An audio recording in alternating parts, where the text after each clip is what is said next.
We and Sam Ahodwa it me a course so a watching on so. Aha, AGH Politics Avenue. Wada Roma say Afi and Aube Rama. I am not subscribe to the channel. Hit the notification bell, share now for front so answer into me in Kabi. Na that's a ne so bad any idea don't be a dominion. Ibasambo room near some yeepa. Such a spray and call Tum Preco.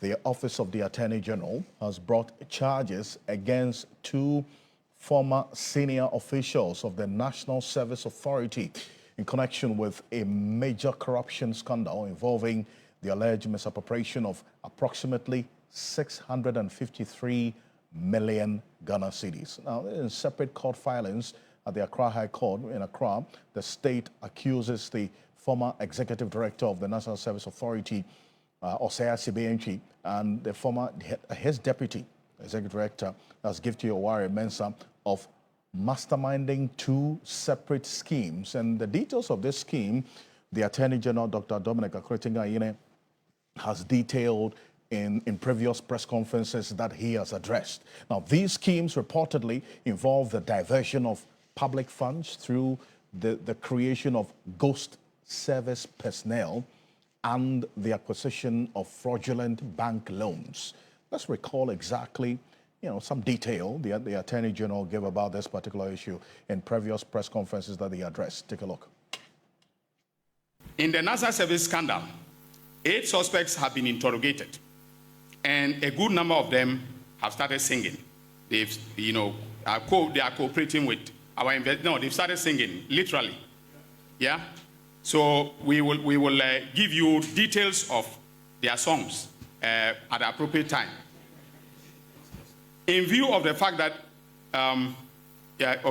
So indeed, we now have evidence of payments that were made into the accounts of the top executives of the National Service by vendors, private vendors, and staff of the scheme. We also have evidence that in November 2024, and listen to this carefully, the CEO of the National Service Scheme and others paid a Ghanaian MP to kill the story in the media and to defend them. Now, this is a developing story, and more will come out very soon. So that's the Attorney General, Dr. Dominic Akretinga-Ayine, in earlier press conferences. Now, he gives pointers of what has been happening over the period. My colleague, Dennis Pabai-Wadam Esquire, has been studying this court document as we have it here on Ghana Tonight exclusively, some detail that we've been combing through. It's good to have you, Esquire. Okay. Yes. Now, you hear Dr. Dominic, and let's start from the point that he ended. He gives an indication that there are some persons who have actually agreed to serve as prosecution witnesses. Yes. That's what he says. They've started singing some songs. And in due course. And in due course, we're going to know the lyrics of the song. So it does appear we are here. Do you see the lyrics of the song in some of what we're saying in this court document? Not yet, because I understand what the Attorney General to be saying is that these are people who know what exactly has happened.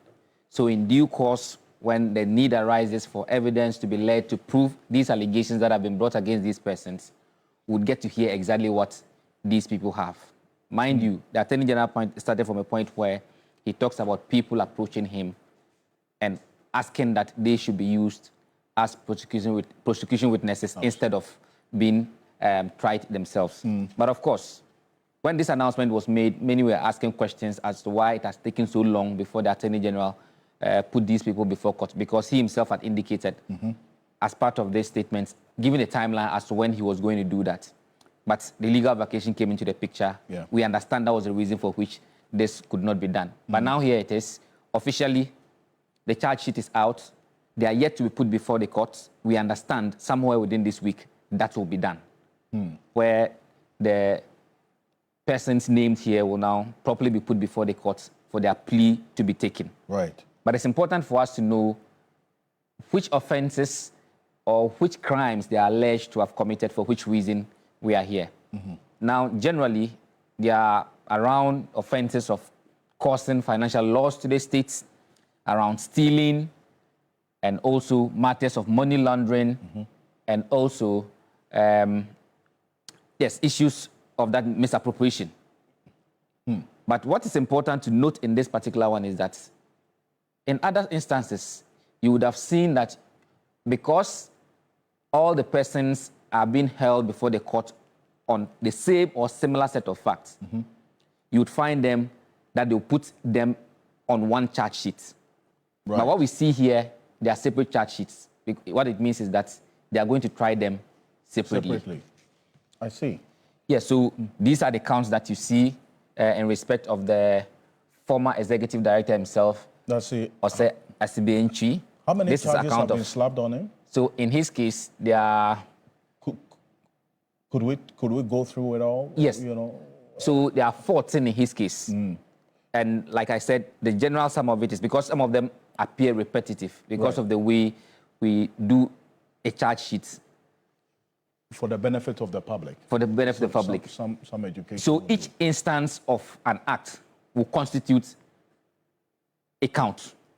So if somebody were to steal, say, 5 CDs today and steal 5 CDs tomorrow and 10 CDs the day after, when you're doing the charge sheet, you charge them as having committed an offense today, tomorrow, and the day after. Instead of consolidating it. You can't just say that the person stole 20 CDs. No. You say the person stole 10 CDs on this day, stole 5 CDs on this day. So that will constitute different counts. That's how come you see that you have, for instance, causing financial loss to the Republic. Then the next one also talks about causing financial loss to the Republic. Yes, these are offenses of causing financial loss to the Republic, but on separate incidents. Right. Now let's look at the former deputy. In her case, it also has to do with offenses around that area. Except that in her case, as you would see, and very typical of every charge sheet, you would see the brief facts attached. Right. For some reason, we don't see the brief facts attached to the former executive director himself. Else, we would have known the story behind all that they are being charged for.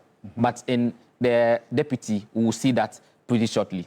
So her offenses are along the lines of stealing as well. Like I mentioned earlier, willful causing financial loss to the Republic. The same thing repeated here. Using public office for profit, contrary to, then they give the provision. Then money laundering is also in here. And in her case, there are 5. Now let's look at what the brief facts say. So this is just a summary of all that the Attorney General says is the reason for which they are preferring these charges against her. And you say that in the case of the former Director General, we didn't have that? No. And it's based on the court documents we have? Not yet. Okay.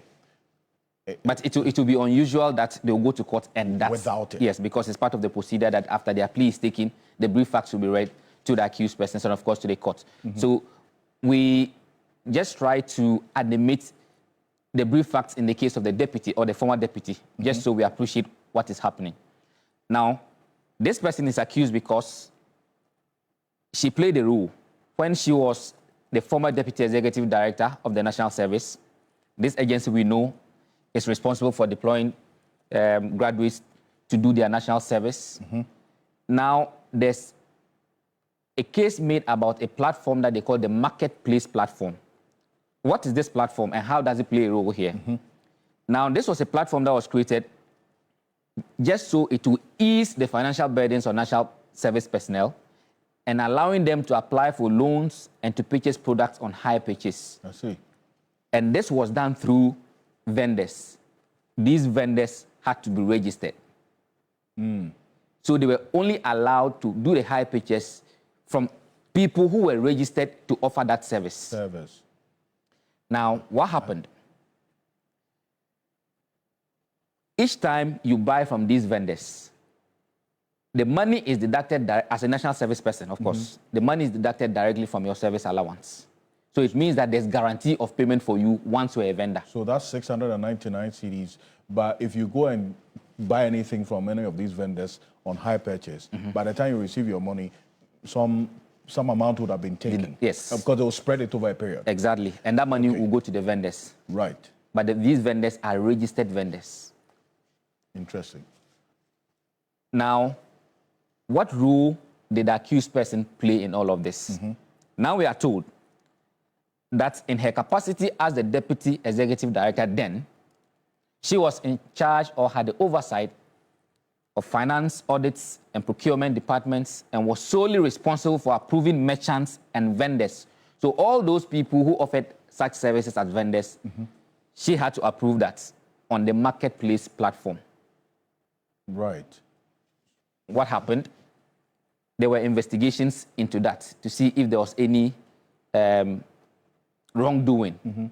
So in February 2025, NIB launched an investigation into allegations of ghost names. And these ghost names, we know where it's coming from. The Fourth Estate did an investigation which unearthed that there were issues relating to some people who were being paid monies and they do not really exist. Some people who do not even qualify to be in the scheme. Yes, yet they were there. So that opened up a can of worms. There were also allegations of stealing, corruption, money laundering, and all. Remember, we're told that NIB invited her, she was granted bail and interrogated as well. Now, the findings.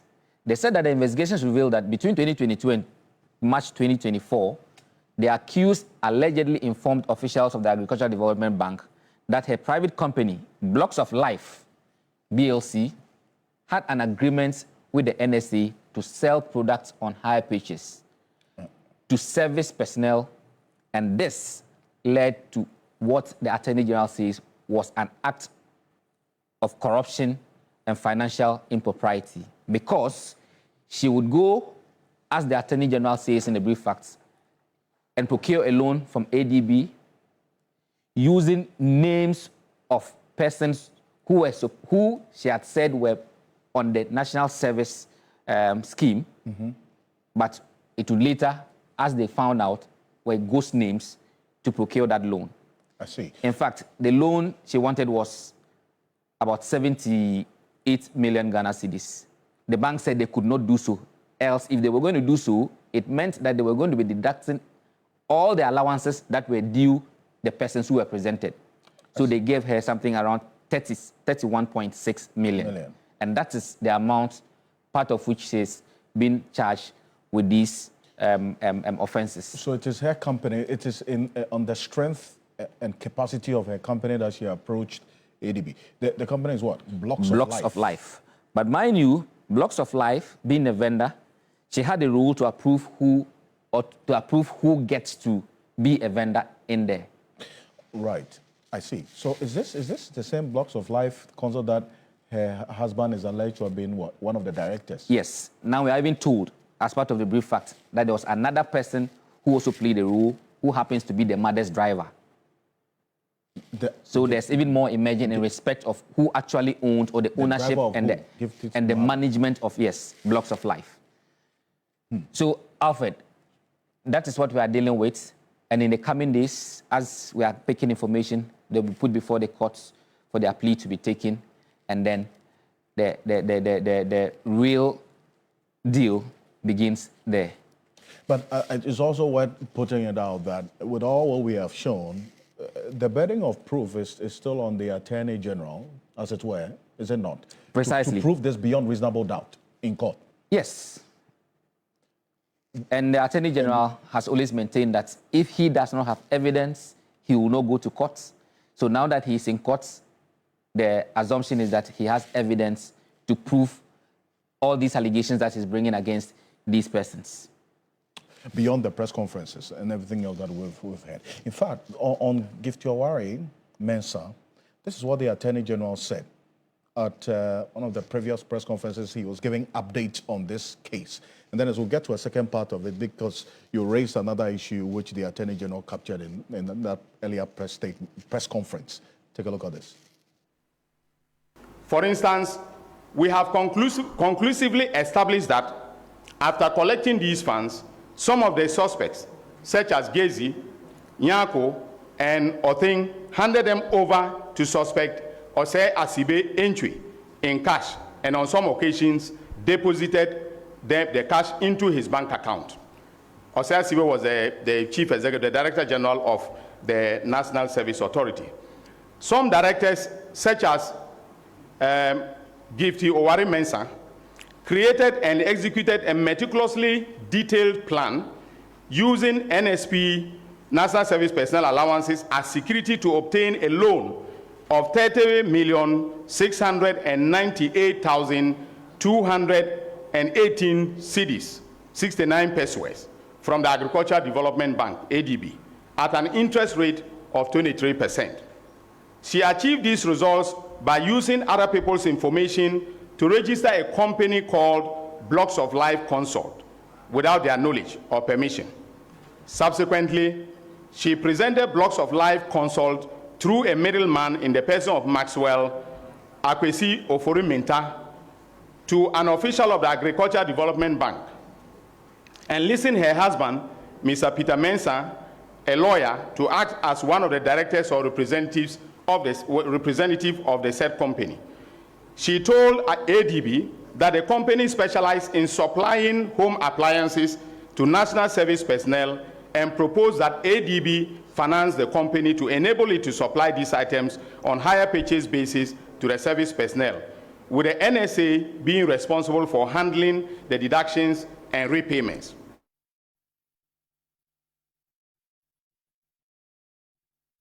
So that's the Attorney General there, Dr. Dominic Ayine, giving details. Prior to this moment of now, with the details and the court documents that we have seen, and some of which Dennis touched on, the Attorney General had already put out some detail captured in the court documents on the scheme that he says was being run by the Deputy Director General. That's a former Deputy Director General of the Ghana National Service Authority, Gifty Mensah. Now, let's go on to Zoom now. Donko Fuseni is the current Deputy Director General in charge of Finance and Administration at the National Service Authority. Joining us right now.